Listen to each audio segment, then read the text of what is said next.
Les amis, vous aimeriez qu'on parle un petit peu au talon? Des bottes pour les froids qui piquent, les Veil Boots de chez Montbell, du costaud pour les grands froids, pour mon projet des grands froids d'ailleurs. Un petit retour, une revue matérielle, c'est parti.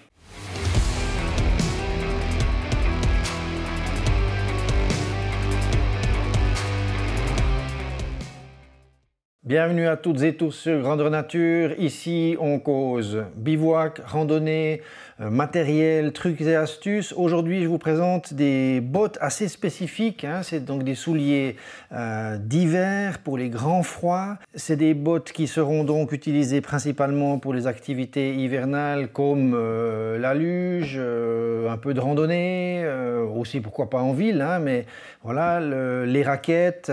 C'est pas des bottes qui sont faites pour être chaussées, on va dire, pour ski ou des choses comme ça. Par contre, elles ont un crampon derrière, donc on arrive à quand même cramponner ça sur du semi-automatique. Et puis, moi, je les ai utilisées personnellement dans de la marche pédestre, mais en neige sur chemin, avec plus ou moins de profondeur de neige, et puis en raquette, également utilisation sur le bivouac. Je ne peux pas vous faire un retour, disons, sur une longue durée, vu que je les ai utilisés seulement cette saison-là. Et puis, il faudrait que je vois par contre sur une plus longue, 2 ou 3 années, par rapport à la durabilité. On va parler ensuite de la construction aussi, donc on verra que c'est quelque chose qui est bien ficelé, c'est du costaud. Ce que j'aimerais faire avec vous, c'est voir les spécificités techniques directes, construction de ces bottes, et puis ensuite faire un peu un tour avec des plans rapprochés et tout ça, vous donner finalement mon avis, mon ressenti, un retour d'expérience après différentes sorties que j'ai effectuées dans des grands froids extrêmes. Pour vous expliquer un peu le contexte, je n'ai pas moi-même acheté ces bottes, j'ai été équipé par Montbell, je les ai donc contactés en vue de mon projet Les Grands Froids parce que j'avais besoin de matériel précis, donc j'ai choisi et puis je leur ai proposé une liste. Ils ont accepté de m'équiper pour ce projet, je les en remercie encore une fois. J'en fais donc une revue après expérience. Je ne suis pas rémunéré pour cette revue, ça veut dire que c'est un partenariat, disons, d'intérêt dans un sens et dans l'autre, c'est-à-dire eux, ils ont envie d'avoir le retour d'utilisateurs par rapport à voilà, ce qui a joué, ce qui ne joue pas, qu'est-ce qu'on pourrait améliorer, et puis moi, j'avais besoin d'être équipé pour ce projet-là, et puis je suis content de pouvoir vous faire une revue objective sur ce qui se passe avec ce produit-là. Je ne touche pas de commission, je n'ai pas de code à vous donner ou d'autres promotions de vente. Le seul but pour moi, c'est voilà, vous parler de mon ressenti par rapport à ce produit, si un jour quelque chose dans ce style-là peut vous intéresser. Il y a bien sûr d'autres marques, il y a plein d'autres possibilités d'acheter des bottes pour grand froid. Moi, je vous parle de celle-là et puis je peux vous dire ce que j'en pense. Pour ce qui est du poids déjà, dans la pointure 25,5, c'est des pointures japonaises. Hein, donc eux, ils ont... D'après ce que j'ai compris, le 25,5 par exemple, c'est une longueur de pied de 25,5. Pour comparaison, un 29 japonais correspond à un 44,5 européen. Ces bottes sont classifiées chez Montbell comme des bottes spéciales froid extrême, donc c'est prévu pour résister vraiment à des températures négatives très basses. Cette botte, elle est constituée de différents matériaux qu'on va voir. C'est déjà cette partie basse ici, la noire, qui est imperméable. Elle est constituée de EVA, de éthylène acétate de vinyle. Bref, c'est un polymère qui est moulable, qui est imperméable, donc il n'y a aucune entrée d'eau à ce niveau-là, et puis qui surtout, ça c'est assez important, reste mou, soft, même dans des températures négatives très basses, extrêmes, parce que ce serait bien sûr difficile. Il y a certains plastiques hein, qui, quand ils sont vraiment, ou caoutchouc, quand ils sont vraiment au contact de grand froid, on parle de moins 20, moins 30, des choses comme ça, ils deviennent durs et du coup c'est assez difficile hein, pour une botte si ça devient tout dur. C'est un peu le même système qu'avec les pneus de voiture. Hein. En hiver, avec les grands froids, on cherche à avoir des gommes qui restent molles pour pouvoir garder leur adhérence et puis avoir une certaine souplesse. C'est la même chose pour les chaussures. Donc, très important, c'est toute cette partie qui va isoler, qui permet aussi d'avoir une isolation si on est par exemple dans des neiges plus mouillées, en train de fondre. Et une autre chose très importante, la semelle. Donc, on est sur une semelle qui est dite Ice Gripper. C'est donc un mélange ici de chez Montbell qui est mou, c'est très mou et puis c'est assez étonnant, c'est que ça fait un peu comme un effet silicone dans le sens où ça prend toutes les poussières, les choses par terre, ça colle en fait, hein. Cette semelle ici, elle colle, elle agrippe, c'est assez impressionnant. Le but de ça, c'est de pouvoir éviter les glissades sur glace. Donc j'ai testé sur glace vive. Alors il ne faut pas faire le fou, je veux dire, être dans des pentes à 45 ou des cascades de glace, on est bien d'accord, mais disons quand vous marchez comme ça, quand vous rencontrez une plaque de glace, ça colle bien et puis ça permet, disons, d'avoir une bonne stabilité. On se sent sûr. En marchant sur la glace, il faut quand même pas arriver avec le talon et pousser comme ça, mais disons en marchant normalement, on sent que ça tient bien comparé à un autre soulier ou valdinguer dans tous les sens. Donc c'est assez concluant. Vous voyez qu'il y a un certain profil, c'est pas non plus des gros crampons, il y a environ, je dirais 6 mm, 5-6 mm d'accroche, hein, de profondeur ici des rainures entre crampons.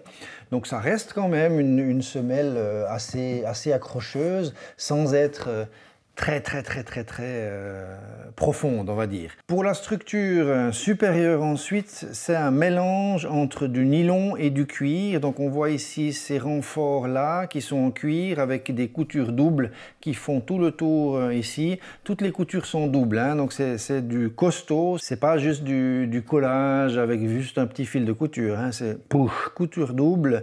Et puis du coup ça vient pris sur ce polymère là, ce qui veut dire qu'on va déjà avoir un renfort ici au niveau du pli, là où ça va travailler entre les différents matériaux, ça c'est bien. Donc depuis le polymère, on passe au cuir et puis ensuite seulement on va sur le nylon, donc c'est une très bonne chose.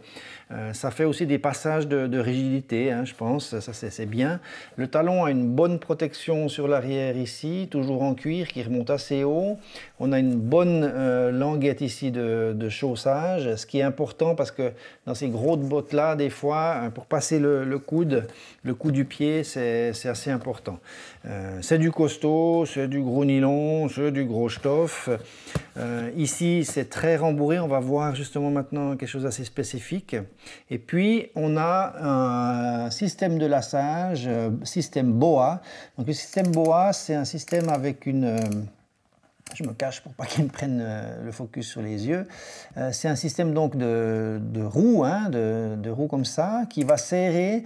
Et puis, il y a un câble gainé qui est donc pris ici dans des glissières. L'avantage de ça, c'est que vous arrivez à lasser, à serrer vos chaussures, même avec des grosses mitaines d'hiver. Donc, c'est assez chouette. Faire des nœuds ou des choses comme ça avec des mitaines vraiment de froid extrême, c'est un peu complexe. Donc ça, c'est super.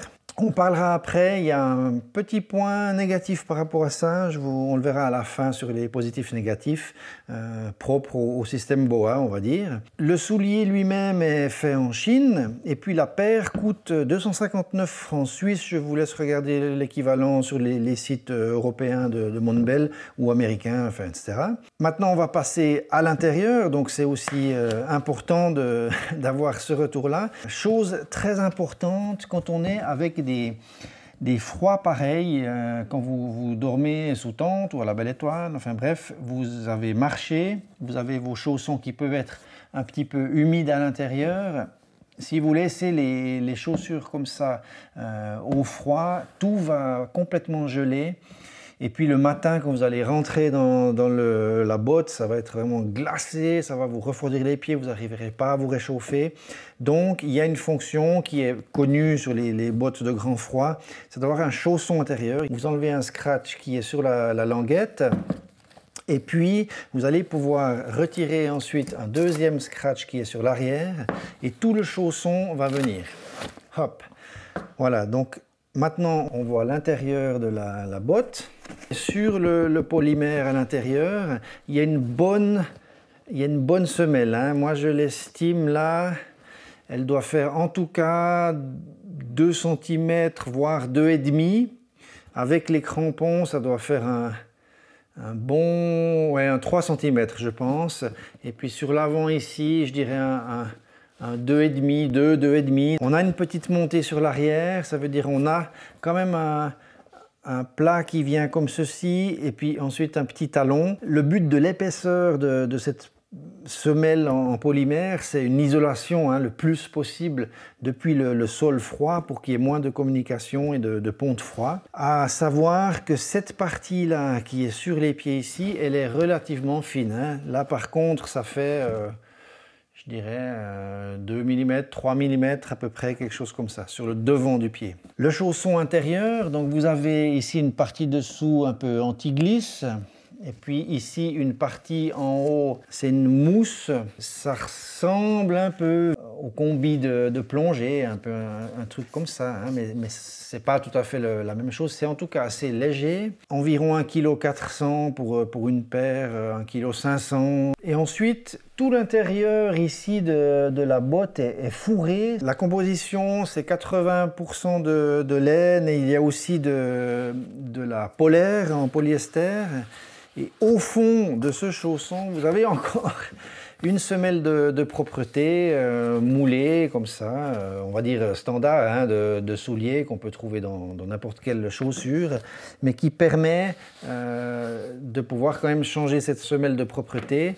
Et au fond, de nouveau, une isolation. Au fond, ça doit être justement aussi de la laine. Enfin voilà, il y a différentes isolations sous le pied, tout le tour ici et sur le devant. Voilà, avec une languette qui est rembourrée sur le cou du pied et puis des volants ici qui permettent le soufflet en fait sur la protection. C'est bien foutu, c'est bien cousu. Là, il y a un petit peu, disons, d'usure, de feutrage sur cette semelle ici dessous, hein. On voit une petite zone où ça appuie, un peu comme ça, mais bon, rien de spécial. Et puis, une bonne protection ici du talon. Donc, c'est quelque chose de robuste. À la fois léger et robuste, ça marche bien. Entre le tissu extérieur et intérieur, on a encore de l'isolation là, parce qu'il y a, je sens, une couche dedans. Ça doit être du synthétique qui est là pour isoler. Aussi les passants ici de boa, c'est costaud. Ça a l'air d'être du plastique, mais un plastique très résistant. Ce filin, hein, chaque fois où il passe dans un passant, une boucle comme ça, il y a un renfort en plastique dur, voilà, glissant, qui permet le passage de ce câble sans autre problème. Ce chausson-là, ben, vous allez le prendre dans votre sac de couchage par exemple, le mettre vraiment au chaud, à l'abri pour qu'il sèche, pour qu'il soit bon chaud, et puis comme ça le matin, ben, vous rééquipez vos bottes. Celle-là c'est du 44,5, on va en parler, en fait c'est leur pointure la plus haute. Pour être plus précis, c'est du 29. Le 29 correspond à du 44,5. Mes pieds, je les connais par cœur parce que je fais énormément de revues et puis de recherches et des choses comme ça. J'ai un pied qui mesure 28 cm et un autre pied qui mesure 28,5 cm. Donc j'ai un pied plus long que l'autre. On a tous des inégalités, hein. Vous pourrez faire l'essai chez vous, c'est assez simple. Vous mettez debout sur des feuilles en papier. Simplement vous tenez droit comme ça, le relâchez verticalement vraiment devant le pied et derrière le pied faire un trait avec un stylo, un crayon. Vous pouvez aussi mettre un livre qui fait tout droit et puis vous venez faire un petit trait. En général on le fait sans presser par exemple les livres ou comme ça, avec des bonnes chaussettes, vraiment la taille maximale des chaussettes que vous allez faire. Donc moi ça donne 28 et 28,5 et puis ça c'est du 29, donc ce serait théoriquement du 29 cm intérieur de place. Ça me laisse, pour mon plus grand pied, ça me laisse 5 mm devant les doigts de pied. C'est un petit peu. Du coup, ça me permet, disons, de basculer maintenant dans les points négatifs et points positifs de ces bottes de grand froid et mon ressenti en même temps par rapport aux expériences que j'ai vécues. Le 29, c'est leur taille maximale. Donc ça veut dire déjà, il y a une catégorie de gaillards qui vont être, ou de dames, hein, je ne sais pas, qui vont être shootés parce qu'ils ne vont pas pouvoir avoir des bottes assez grandes. J'avais donc dit au directeur Mondbell Suisse, j'avais dit mais je serais bien intéressé par ces bottes grand froid, les Vail Boots, pour mon projet grand froid. Le problème, c'est que la taille 29, qui correspond à un 44,5 européen, ça va être trop petit pour moi, ça va pas aller. En plus, avec des bonnes grosses chaussettes d'hiver, bien rembourrées en mérino. Et puis il m'a dit, mais essaye quand même, voilà. Donc de ce que j'ai compris, comme son insistance, pour essayer quand même, voir si ça allait, si jamais les renvoyer, mais j'ai compris un petit peu que peut-être elles allaient tailler grand, puis du coup ça allait jouer quand même. Ça me va, ce 29 me convient, avec une paire de chaussettes Darntoff, les Full Cushion, donc c'est des bonnes grosses chaussettes, assez rembourrées. Ça me va bien, ça va pour marcher, pour toutes les raquettes que j'ai fait, j'ai aucun problème, je sens pas que je vais taper, j'ai de la place, ça joue. Par contre, ça veut dire que ma chaussette, elle touche quand même le bord en plastique, et puis mes doigts de pied, ils sont pas très éloignés, on va dire, de la coque ici, qui elle est froide. Du coup, ça m'a amené quand même des petits problèmes de froid au bout des pieds, uniquement le bout, pas du tout, ni le corps ici, ni le dessous, ni le dessus, cou du pied ou quoi que ce soit. L'isolation, elle est parfaite partout. Sauf, c'est un peu dommage parce que c'est vraiment le coin le pire, hein. C'est ici, en bout de pied, c'est là où on a toujours froid, forcément parce que c'est eux qui prennent la neige tout le temps. On crée quand même un petit pont de froid à la longue, comme ça. Hein, je précise bien, c'était en statique, quand tout à coup je restais pendant 1h30 à moins 14, moins 15 degrés le matin pour faire mon petit déj, faire fondre la neige avec le réchaud et tout ça. Vous êtes là, vous bougez pas beaucoup, et puis les doigts de pied, ils sont tout proches de la paroi. Et là, j'ai eu froid tout à coup, donc j'ai commencé à faire comme ça avec les doigts de pied pour un peu réactiver la circulation. Puis c'est en faisant comme ça que tu sens, ah oui, mais je suis vraiment contre la paroi. Ce que j'ai l'impression, vu que tout le reste va bien, c'est qu'elles sont quand même légèrement trop petites. Pas trop petites dans le sens où elles me font mal, où je sens que je suis serré, mais pour ces conditions-là de froid extrême, c'est un peu trop petit. Donc on pourrait avoir un liner en mérino, une bonne grosse chaussette full cushion comme je l'avais, voire même encore une un peu plus grosse de grand-maman tricotée en laine de yak, et encore 5 mm de clearance pour pas être contre le plastique extérieur, parce que lui, il devient très froid, hein. Ça devient super froid.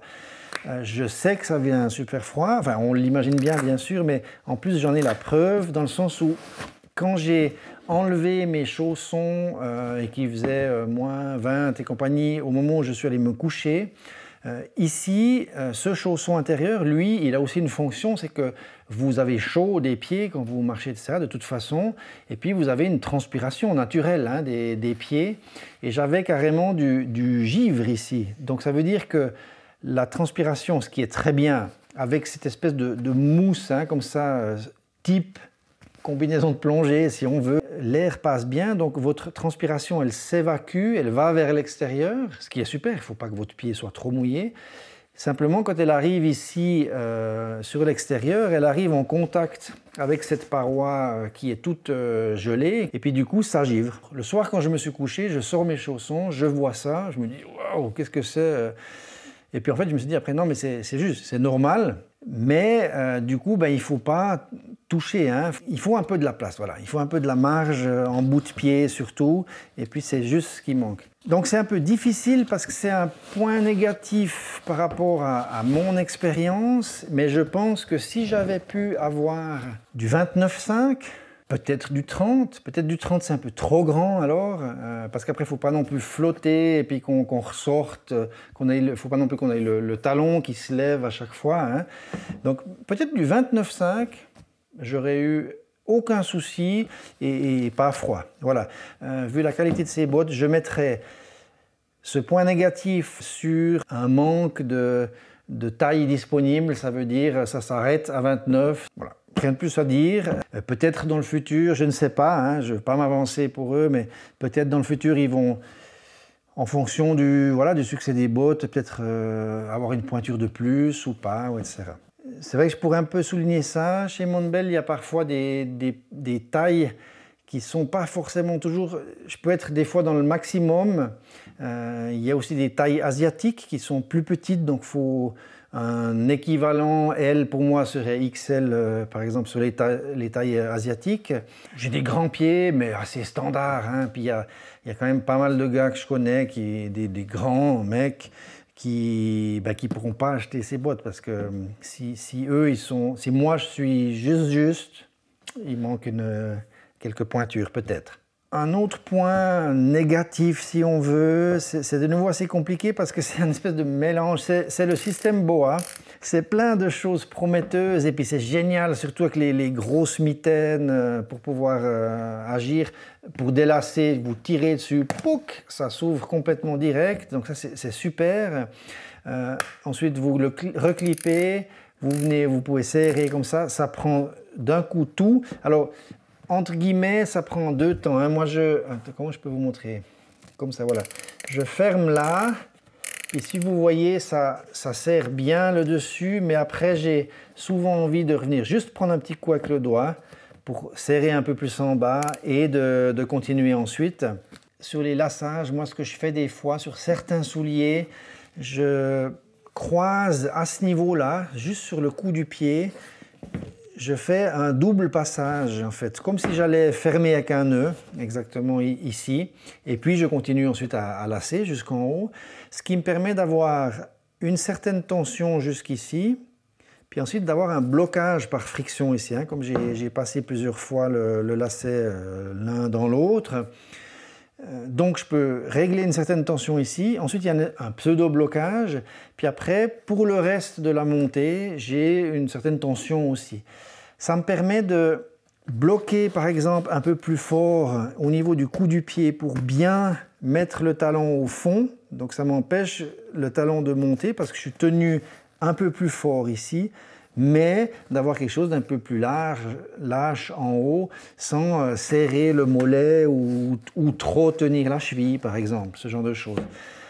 Ça, avec un système BOA, c'est pas possible, parce que vous avez un réglage, plouc, et puis, ma foi, ça se distribue sur toute la chaussure. Voilà. C'est à notifier, donc ça veut dire que pour ce genre de bottes-là, c'est un genre de chaussant où on peut assez rapidement, disons, parfois avoir le talon qui pourrait se lever. Donc, on a besoin de quand même bien le tenir. Du coup, vous serrez tout. Vous serrez autant en haut ici que sur le cou du pied. Voilà, c'est juste un point, disons, une conséquence de ce système. Sinon, la dernière chose que je peux parler par rapport à ces bottes, peut-être, ce serait d'avoir un tout petit peu plus de profondeur d'accroche ici, ce qui permet d'avoir encore un peu plus de mordant. Mais en même temps, comme je l'ai expliqué avant, ça dépend un petit peu des activités, puis c'est pas quelque chose avec lequel on va vraiment faire de la randonnée, on a besoin d'accroches énormes et compagnie. À savoir aussi que par exemple, il n'y a pas vraiment de frein ici, hein, donc on n'a pas de... Le frein, c'est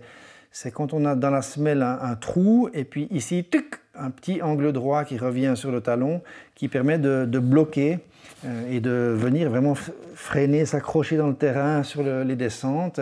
Maintenant, de nouveau, en général, avec ces ces chaussures, elles sont faites pour aller dans des grandes neiges, des froids extrêmes, etc. Ben, on n'est pas tellement en descente dans du terrain sur lequel on peut s'accrocher, puisque c'est de la neige et des choses comme ça. Ce sera plutôt soit les raquettes, soit des gros crampons, parce qu'on peut cramponner ces chaussures, comme on l'a vu, qui vont faire l'accroche en descente. Donc c'est une remarque qui n'est pas très très pertinente, on va dire, sachant qu'il y a quand même déjà un bon 5 mm de profondeur ici de dessin. Voilà, ça c'est pour les points un petit peu négatifs, pas seulement râler tout le temps. Le confort. C'est très confortable, c'est bien. Le chausson ici est assez large, donc on a quelque chose de confortable, de bien. On ne se sent pas étroit. Donc je dirais que c'est un chausson standard à large par rapport à ici, hein, l'ouverture en bout de pied. Donc ça c'est chouette. La semelle au fond c'est très confortable parce qu'il y a, comme je vous ai dit, une bonne grosse épaisseur, hein, de polymère d'EVA dessous pour l'isolation par rapport au sol, donc ça reste cool. Dedans il y a une semelle de propreté, c'est chouette, c'est bien moulé, c'est très confortable ici, hein, sur l'appui en raquette. Des fois on appuie aussi un petit peu comme ça, c'est bon. Il y a une bonne souplesse haut du pied sur la cheville, ça c'est chouette. La construction, elle a l'air robuste. C'est comme j'ai dit, simplement, j'ai pas de retour sur très longue durée, hein. Là, c'est une petite saison dans les grands froids, neige et tout, etc. Mais je veux dire, c'est cousu, costaud. Et puis voilà, vous aurez aussi des garanties, hein, sans aucun doute. En utilisation normale, s'il y avait un défaut, ça, il n'y a pas de problème. Les mélanges cuir et nylon sont bien foutus avec des renforts, donc ça inspire confiance, en tout cas pour moi, c'est pas un gros souci. Maintenant, l'imperméabilité, il n'y a pas de membrane Gore-Tex, de choses comme ça. Par contre, ce nylon sera traité d'IWR, vous pouvez faire de l'entretien, ça c'est important. Maintenant, c'est chaud ça, hein. Ça veut dire que moi, celles-là, je les destine plutôt à une température agressive, hein. Sinon, je mets des chaussures standards de rando en Gore-Tex pour aider justement à ce que la neige fondue, les choses comme ça ne rentrent pas. Et puis, je parle là de la Sportiva TX5 pour ma part, qui sont mid, et puis dans lesquels je peux mettre des grosses chaussures en laine. Puis là, je peux déjà aller costaud, hein. Ma série que j'avais fait, -6, la neige, le bivouac en neige avec la raclette et tout ça, là, c'était avec des autres chaussures, et puis ça allait très très bien. Ça, c'est déjà, je dirais, pour de -5 ou de -10 à plus bas, parce que vous allez transpirer là-dedans, hein. Si vous faites une petite promenade du dimanche et puis qu'il fait -5, c'est chaud, hein, c'est chaud, je vous dis tout de suite. Voilà, ça en vient à un point positif, c'est la qualité de l'isolation de ces bottes qui sont superbes. Un autre point toujours positif, c'est ce qu'on a vu, c'est le chausson qui s'enlève complètement de l'intérieur, qui permet de le sécher si on a besoin, et puis surtout de le garder au chaud dans le sac de couchage, donc ça c'est tip top. La fermeture boa, elle est bien par rapport au fait qu'on peut l'utiliser avec des grosses mitaines, et puis c'est super rapide à ouvrir et à fermer, c'est très rapide, c'est vite mis en fonction, c'est superbe.